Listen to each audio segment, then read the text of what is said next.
আসসালামু আলাইকুম।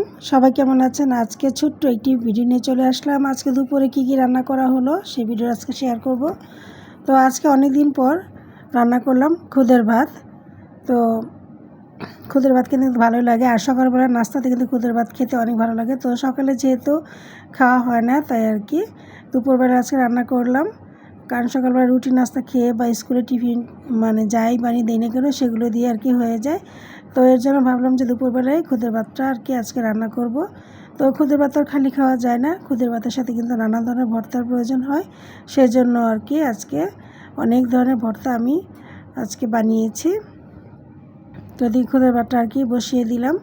আর অন্যান্য যে ভর্তাগুলো আমি রান্না করব সেগুলো আমি ভেজে টেলে টুলে নিয়েছি ভর্তা তৈরি করার জন্য। তো ভাতটা দিকে রান্না করা হয়ে গেছে, আগে ভাতটা রান্না করে নিলাম, তারপরে আস্তে আস্তে বসে আমি ভর্তাগুলো আর কি বানিয়ে নিলাম। তো কী ভর্তা আজকে আমি বানাবো এই খুদের ভাত খাওয়ার জন্য, সেটা আর কি আপনাদের সাথে আমি শেয়ার করব।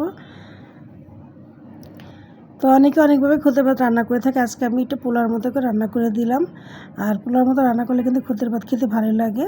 আমাদের অঞ্চলে কিন্তু এভাবে রান্না করা হয়ে থাকে। তো এই তো আমি কী ভর্তা বানাবো সেটা আর কি সব কিছু একেবারে রেডি করে নিয়েছি। যে কালো জিরা ভেজে নিয়েছি, শুকনো মরিচ, তারপর মাছ সেদ্ধ করে নিয়েছি, ভেজে নিয়েছি, রসুন মরিচ টেলে নিয়েছি, আর ধনিয়া পাতা ভর্তা করবো কাঁচামরিচ দিয়ে, সেগুলো করে নিয়েছি। আর রাত্রে খাবারের জন্য রান্না করা হয়েছে লাউ আলু দিয়ে মুরগি গোস্ত, আর এই তো মিষ্টি কুমড়া ভাজি। আর এখন এগুলো আর কি ভর্তা বানাতে বসে যাব। তো ধনেপাতা ভর্তাটা অলরেডি বানানো হয়ে গিয়েছে। আর এখানে এখন লাউর খোসা দিয়ে তেলাপিয়া মাছ দিয়ে একটা ভর্তা করে নিলাম।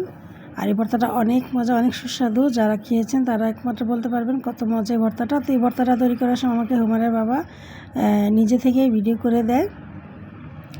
তো যাক, ভর্তাগুলো তৈরি করে নিলাম, আর এখন খাবার পালা।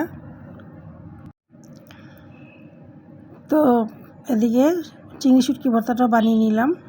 যদিও ভর্তাগুলো সবই ঝাল, তারপরেও সবাই ভর্তা খেয়ে অনেক মজা পেয়েছে। আর খুদের ভাতটা অনেক মজা হয়েছিল আজকে রান্নাটা। তো মাশাআল্লাহ।